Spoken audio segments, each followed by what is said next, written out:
Hello दोस्तों, स्वागत है हमारे नए वीडियो में। आज की वीडियो में हम लोग एक इरोटिक थ्रिलर मूवी को एक्सप्लेन करने वाले हैं। आज की मूवी काफी कमाल की है। इस मूवी का नाम है बेटर वॉच आउट और इस मूवी को 2016 में रिलीज किया गया था। तो चलिए इस मूवी को शुरू करते हैं। इस मूवी के स्टार्टिंग में हम लोग एशली को देखते हैं जो कि बहुत ब्यूटीफुल है। वो अपनी मॉम को फोन करके ये बता रही होती है आज रात उसे एक बच्चे को संभालना है। एशली एक बेबी सिटर है और वो बच्चों का ध्यान रखती है और यही इसका जॉब है। रात में वो लीक नाम के एक लड़के को बेबी सिट करने वाली थी क्योंकि एशली काफी लंबे टाइम से ल्यूक को बेबीसिट करती थी। इसके बाद हम लोग एक कपल को देखते हैं। उनका एक 13 साल का बेटा है जिसका नाम ल्यूक है। ये दोनों कहीं बाहर जा रहे होते हैं, इसलिए इन्होंने ल्यूक का ध्यान रखने के लिए एशली को यहाँ बुलाया है। इसके बाद हम लोग ल्यूक को उसके दोस्त के साथ देखते हैं। उसके दोस्त का नाम जेरेड है। ये दोनों साथ में मियां खलीफा के वीडियोस देख रहे होते हैं। इसके बाद ल्यूक जेरेड से बोलता है आज रात एशली यहाँ आएगी और आज रात मैं एशली को प्रपोज करूंगा। एशली काफी लंबे वक्त से ल्यूक को बेबीसिट कर रही थी, इसलिए ल्यूक एशली को पसंद करता है और वो अब एशली के साथ इंटीमेट होना चाहता है, लेकिन उसे एशली के साथ ऐसा करने का कभी मौका नहीं मिला था। इन दोनों की बातें चल ही रही होती है, तभी एशली यहाँ पहुँचती है। एशली यहाँ आके ल्यूक के मॉम डैड से मिलती है। ये दोनों एशली को काफी कुछ समझाते हैं और यहाँ से चले जाते हैं। उसी वक्त जेरेड भी यहाँ से चला जाता है। ल्यूक एशली को अपने साथ मूवी देखने के लिए बोलता है। एशली उससे कहती है मुझे एक जरूरी कॉल करना है, उसके बाद मैं तुम्हारे साथ मूवी देखूंगी। इसके बाद एशली अपने बॉयफ्रेंड रिकी को कॉल करती है। एशली की लड़ाई उसके बॉयफ्रेंड से हो जाती है। इसके बाद एशली रूम में वापस आती है और वो एक हॉरर मूवी प्ले करने वाली होती है। तभी ल्यूक शैंपेन का बोतल लेकर वहाँ आ जाता है और वो एशली के सामने पीने लगता है। वो एशली को ये दिखाना चाहता था कि वो अब बच्चा नहीं है बल्कि बड़ा हो चुका है, लेकिन एशली उस पर गुस्सा करती है और उसे शैंपेन की बोतल छीन लेती है। इसके बाद वो शैंपेन का बोतल रखने के लिए जाती है। उसी वक्त उसे रिकी का कॉल आता है और वो पीते हुए रिकी से बात करती है। इसके बाद वो लौट कर आती है और ये दोनों साथ में मूवी देखने लगते हैं।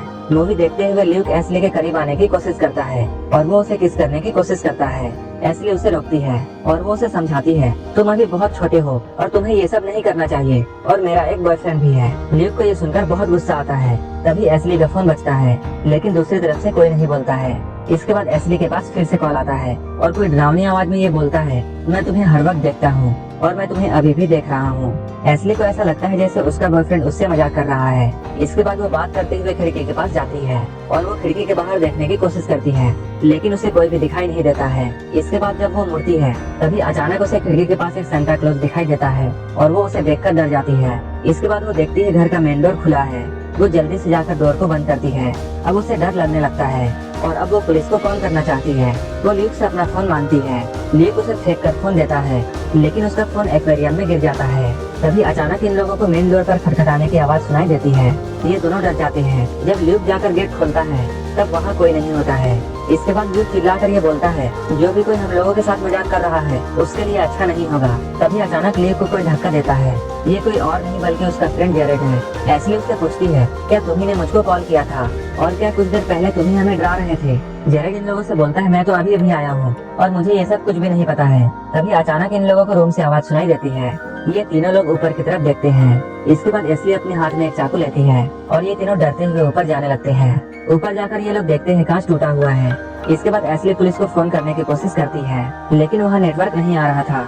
इसके बाद ये लोग ल्यूक के रूम में जाते हैं और ये लोग लैपटॉप की मदद से पुलिस को बुलाने की कोशिश करते हैं, लेकिन लैपटॉप में भी नेटवर्क नहीं था। इसके बाद ये लोग सोचते हैं हम लोग कार लेकर पुलिस के पास जाएंगे, लेकिन जब एशली बाहर देखती है तब उसे समझ में आता है कि किसी ने टायर को पंचर कर दिया है। इसके बाद ये लोग घर को लॉक कर लेते हैं। उस वक्त जेरेड ऊपर से एक ईंट लेकर आता है। उस पर लिखा होता है अगर तुम घर को छोड़ोगे तब तुम मारे जाओगे। जेरेड ये देखकर बहुत डर जाता है और वो घर के बाहर भागने लगता है। तभी इन लोगों को गोली चलने की आवाज आती है। जेरेड भागते हुए गिर जाता है। एशली जब ये सब देखती है तब वो बहुत डर जाती है और घर को अंदर से लॉक कर लेती है। ल्यूक एशली से ये बोलता है उसके पापा के रूम में एक गन है। जब ये लोग गन को लेने के लिए ऊपर जाते हैं तब ये लोग देखते हैं एक आदमी घर में घूम रहा है और उसके हाथ में एक शॉटगन है। इसके बाद ल्यूक किसी तरह उस गन को निकाल लेता है और जल्दी से अपने रूम की अलमारी में छुप जाता है। तभी अलमारी में रखा हुआ एक खिलौना आवाज करने लगता है। आवाज सुनकर वो आदमी इनके तरफ आने लगता है। एशली देखती है उस आदमी ने मास्क पहन रखा है। जब वो उस आदमी से उसका मास्क हटाने के लिए कहती है तब वो देखते हैं ये कोई और नहीं बल्कि जेरेड है। ये देखकर एशली समझ जाती है ये सब इन दोनों की प्लानिंग है, लेकिन जेरेड के हाथों में जो शॉटगन थी वो बिल्कुल असली थी। एशली ल्यूक पर बहुत गुस्सा करती है और वो उसके पेरेंट्स को कॉल करने के लिए जाने लगती है। ल्यूक भी उसके पीछे आता है। जब एशली सीढ़ियों के पास पहुंचती है तब ल्यूक उसे एक थप्पड़ मारता है, जिसकी वजह से एशली सीढ़ियों से गिर जाती है और वो बेहोश हो जाती है। जब वो होश में आती है तब वो देखती है जेरेड और ल्यूक ने उसे एक चेयर में बांध दिया है। यहीं पर हम लोग ये जानते हैं ये सारा कुछ इन दोनों का प्लान था, लेकिन वो अब इन सब से बहुत ऊपर बहुत कुछ करने वाले थे। इसके बाद ल्यूक एस्ली के पास बैठता है और वो उसके तरफ गन पॉइंट कर देता है। ल्यूक उससे कहता है तुम्हें हमारे साथ एक गेम खेलना होगा और वो गेम ट्रूथ एंड डेयर होगा। अगर तुम जीतोगी तो हम तुम्हें जाने देंगे। जेरेड ये सब देखकर थोड़ा डरने लगता है और वो यहाँ से जाने की सोचता है। ल्यूक उससे बोलता है तुम्हें डरने की कोई जरूरत नहीं है। इस गेम में पहली बारी जेरेड की होती है और वो ल्यूक को एक डेयर देता है कि उसे एस्ली का ब्रेस्ट टच करना है। ल्यूक ये सुनकर बहुत खुश होता है और वो एस्ली का ब्रेस्ट टच करने लगता है। अब जेरेड ये सब देखकर डरने लगता है। ल्यूक उसे फिर से समझाता है और वो उससे कहता है अभी तो हम लोगों ने एंजॉय करना शुरू किया है। इसके बाद ल्यूक एस्ली के पास जाकर उसे ड्रिंक करने के लिए बोलता है, लेकिन एस्ली उस बोतल को फोड़ देती है।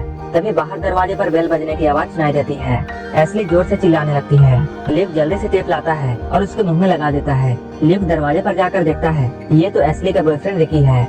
ल्यूक उससे कहता है एस्ली तुमसे मिलना नहीं चाहती है क्योंकि वो तुमसे बहुत नाराज है। रिकी उससे कहता है मैं तो एस्ली के लिए फ्लावर्स लेकर आया हूँ। इसके बाद रिकी अंदर आकर एस्ली को ढूंढने लगता है। तभी पीछे से ल्यूक आता है और वो रिकी के सर पर बैट से वार करता है। इसके बाद वो नीचे गिर जाता है, लेकिन वो बेहोश नहीं होता है। इसके बाद वो उठता है और उसकी फाइट ल्यूक से होने लगती है। वो ल्यूक से एस्ली के बारे में पूछता है।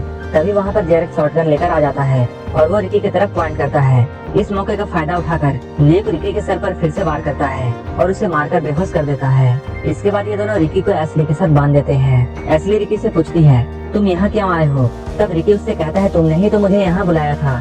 असल में ल्यूक ने एस्ली के फोन से रिकी को मैसेज किया था और उसने ही उसे यहाँ बुलाया था।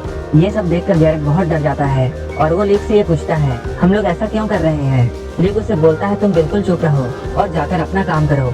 इसके बाद वो एक्वेरियम में जाकर एस्ली का फोन निकालता है। फोन अभी भी बिल्कुल ठीक था। वो उसके फोन से उसके एक्स बॉयफ्रेंड को भी यहाँ बुला लेता है। इधर हम लोग एस्ली को देखते हैं जो कि एक कांच के टुकड़े से अपने आप को छुड़ाने की कोशिश करती है और वो लगभग अपने काम में कामयाब होने वाली होती है। इसके बाद ल्यूक रिकी को हॉल में रखकर एक डब्बे को लटका देता है और दूर से उस पेंट के डब्बे को उसकी तरफ छोड़ता है जो कि उसके सर पर लग सकता था। जेरेड ये देखकर बहुत डर जाता है, लेकिन ल्यूक को ये सब करने में बहुत मजा आ रहा था। इधर एस्ली अपने आप को छुड़ा लेती है और वो ल्यूक की तरफ गन पॉइंट कर देती है, लेकिन तभी ल्यूक पेंट का डब्बा छोड़ देता है और वो पेंट का डब्बा सीधा जाकर रिकी के सर पर लगता है, जिससे रिकी की वहीं पर मौत हो जाती है। ये देखकर एस्ली रोने लगती है, लेकिन ल्यूक बहुत खुश था। एस्ली को बहुत गुस्सा आता है और वो ल्यूक से बोलती है मैं तुम्हें गोली मार दूंगी, और वो गुस्से में गन फायर करती है। तभी वो देखती है इस गन में बुलेट्स नहीं है। इसके बाद एस्ली यहाँ से भागने लगती है। ल्यूक जेरेड पर चिल्लाता है और उससे बोलता है जाकर तुम एस्ली को जल्दी पकड़ो। अगर वो यहाँ से भाग जाती है तब वो सीधा पुलिस के पास जाएगी और हम दोनों को जेल हो जाएगा। जेरेड एस्ली को पकड़ने की कोशिश करता है, लेकिन वो उसे पकड़ने में नाकाम रहता है। लेकिन तभी ल्यूक वहाँ आता है और वो एस्ली के सर पर ईंट से मारता है। एस्ली वहीं पर बेहोश हो जाती है। इसके बाद वो एस्ली को उठाकर अपने घर में ले आता है। ल्यूक ने ये सारा कुछ बहुत पहले ही प्लान कर दिया था। जेरेड ल्यूक से पूछता है तुमने रिकी को क्यों मारा? तब वो जेरेड से बोलता है अगर तुम जिंदा रहना चाहते हो तो तुम ज्यादा सवाल मत पूछो। इसके बाद वो उसे एस्ली का ध्यान रखने के लिए बोलता है और वो घर के बाहर चला जाता है क्योंकि घर के बाहर एस्ली का एक्स बॉयफ्रेंड आया था। इसके बाद ल्यूक उससे बोलता है तुम एक चिट्ठी लिखकर एस्ली से माफी मांगो, हो सकता है एस्ली तुम्हें माफ कर दे। उसका एक्स बॉयफ्रेंड ये सुनकर बहुत खुश होता है और वो बैठकर चिट्ठी लिखने लगता है। इधर एस्ली जेरेड से बातें कर रही होती है और वो उससे कहती है तुम प्लीज मुझे खोल दो। जेरेड को भी ये सब देखकर बहुत बुरा लग रहा था, इसलिए वो एस्ली को खोलने लगता है। इधर उसका एक्स बॉयफ्रेंड चिट्ठी लिख रहा होता है। तभी पीछे से कोई आता है और उसे रस्सी में फंसाकर पेड़ पर लटका देता है, जिससे वहीं पर उसकी मौत हो जाती है।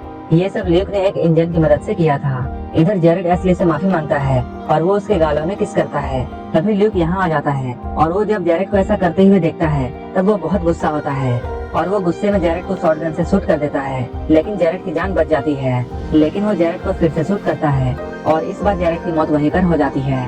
एस्ली ये सब देखकर बहुत डर जाती है और वो बेहोश हो जाती है। इसके बाद वो एस्ली को भी चाकू से मार देता है और वो सारे सबूत मिटाने लगता है और ऐसा सीन क्रिएट करने की कोशिश करता है कि एस्ली के दोनों बॉयफ्रेंड आपस में लड़ रहे थे और इन लोगों ने एक दूसरे को मार दिया।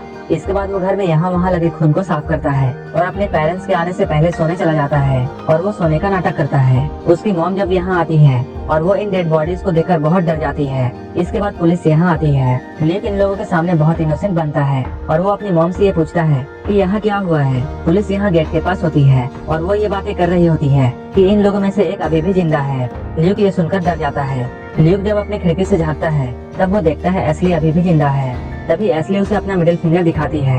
जिसका मतलब ये है कि वो अब पुलिस को सब कुछ सच बता देगी। इसके बाद ल्यूक अपने मॉम से ये बोलता है, मुझे एशली की बहुत चिंता हो रही है और हम लोगों को एशली से मिलने के लिए हॉस्पिटल जाना चाहिए।